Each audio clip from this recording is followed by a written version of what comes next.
Social norms. So deviance is all about breaking social rules and social norms. So let's talk a bit more about social norms. So what makes deviance such an important and interesting topic is that identifying deviance is easier than identifying social norms. So deviance can be the thing that can point to a social norm that we previously didn't realize was there. And social norms can be really hard to articulate. What also complicates things is that social norms are not written down and are very culturally and historically specific. They shift over place and time. And as such, whenever we talk about a particular social norm, we have to contextualize it in its appropriate cultural and historical context. Oh, and by the way, you'll probably notice in our discussion in tutorials that things unravel quickly there whenever we try to make a precise definition of a social norm, largely because these things we're talking about are slippery. They're damn slippery. And what makes them slippery is that social, cultural, and historical context. Norms are slippery not only because they shift in time and place, but also because these shifts can be extremely localized. So if I ask whether it's okay to turn up for a job interview naked, he might say, no, that's not okay at all. That's a bloody obvious social norm. You're transgressing there, you're deviant. But if that were a job interview for nude modeling, then it probably would be okay. So you can only understand a social norm by understanding the social context. What makes those informal social norms hard to identify is that they are so deeply instilled in people's social contexts. They're learned by people who grow up either in or familiar with those contexts. They acquire the understanding through social experience. They're not learned from books. They're usually understood once they're transgressed. You know a social norm when you realize you've deviated from it or see someone else deviating from it. If you don't have that social experience, if you've not grown up in that particular group, community or culture, then those social norms are really hard to learn because you mostly have to acquire your understanding about social norms through direct experience, usually through breaking rules and transgressing the norm. So that's what makes it all very difficult. Now, norms can be formal, as expressed through legislation that states what's lawful and what isn't, and norms can also be informal, such as codes of etiquette in relation to what's understood as civilized or polite behavior.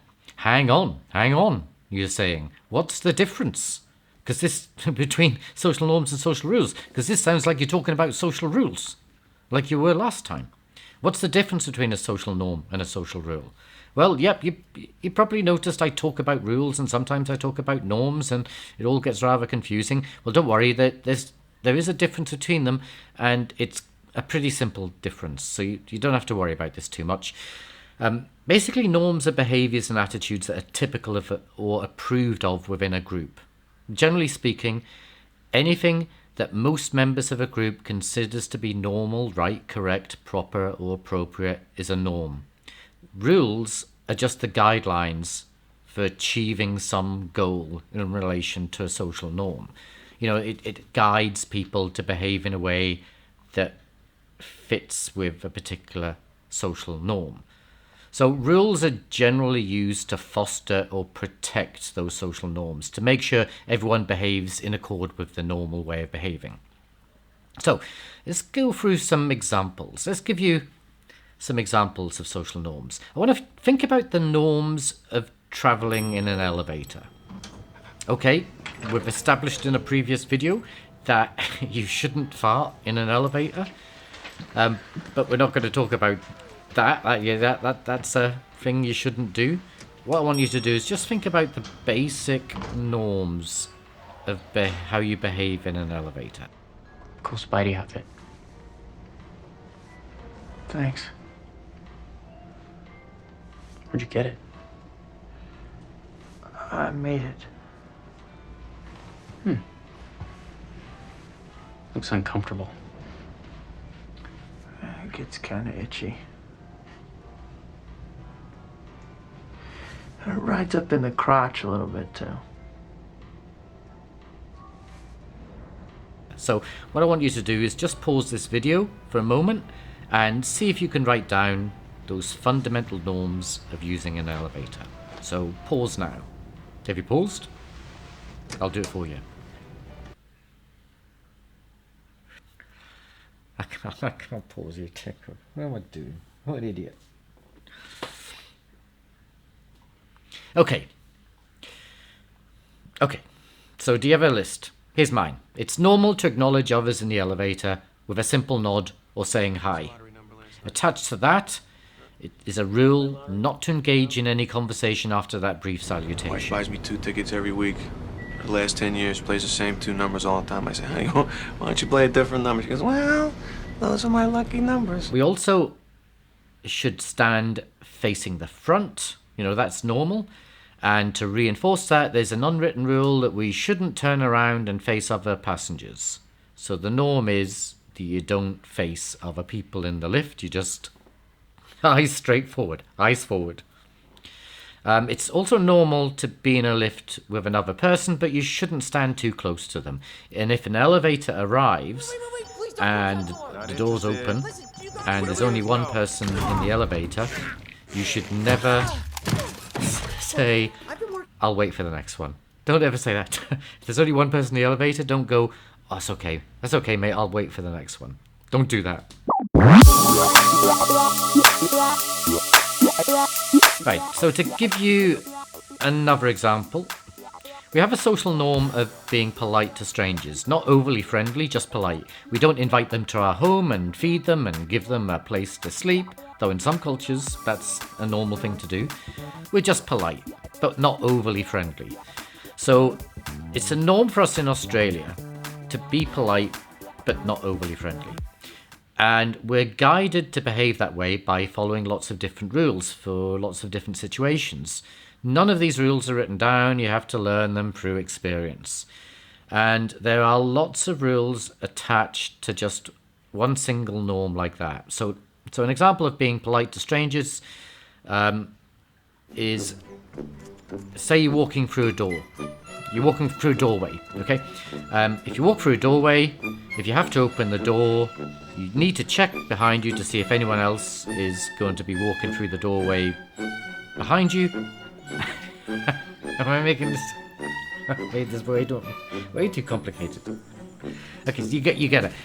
You're walking through a doorway. You open the door, check behind you to see if anyone's coming behind you, and if there is, you hold the door open for them.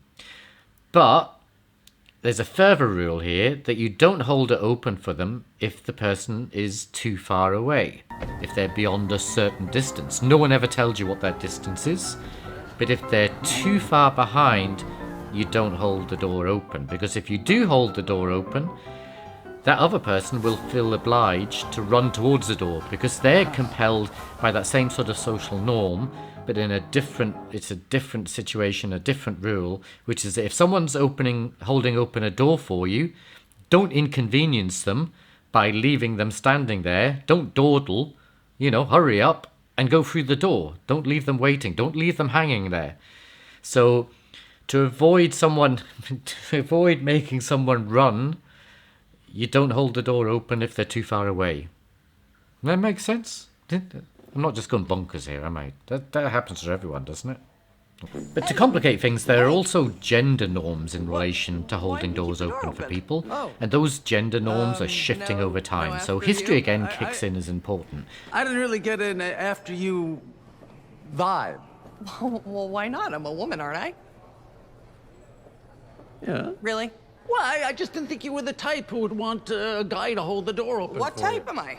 You're a type. You have A social norm that exists for us now might not exist in 20 years' time, and that's when we find our beliefs about what is normal differ from those of the generation who come after us. That's all. I was just trying not to offend you, and yet I wound up offending you, which is quite ironic. So there was some distance involved, too, so I would say type plus distance. Oh, you have an equation? Yeah. You have an equation for the vibe? Yes, it's a mathematical equation. I see. Type plus distance equals no door hole. Where did you get that equation from? I made it up. Well, you know what kind of vibe I'm getting from you is that that's a fucked up equation.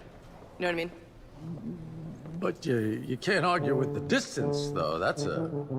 So social norms change. Again, COVID-19 means we're living in a unique moment in time when we are seeing social rules and social norms shifting really rapidly. You know, it's still the norm to be polite to strangers, but where before we might have greeted a stranger with a handshake, now we're supposed to bump elbows. So that rule about what to do to be polite to others is changed. We've now got to bump elbows, and people are finding it really difficult to shift their behaviour so quickly to this, new rule about how you greet someone. But we're also seeing rapid shifts in norms in response to particular events. We see this not just with COVID, we've seen this before, and we sometimes forget that we see this often when an extreme event comes along. Not extending bed and board to any old stranger you might meet on the street is suspended. That norm is suspended during a crisis. People were welcoming strangers into their homes and giving them food and a place to sleep during the recent, or in the 2019 floods up here in North Queensland. So those strangers were people who were evacuated from their homes and didn't have anywhere to live. People welcomed them into their own homes because of the flood. So with social norms changing at various times and changing depending on where you are, we often find ourselves transgressing those norms, and this happens when we break the attached social rules. And that's what we're going to talk about next time. We're going to talk about rule breaking. So till then, ta-da.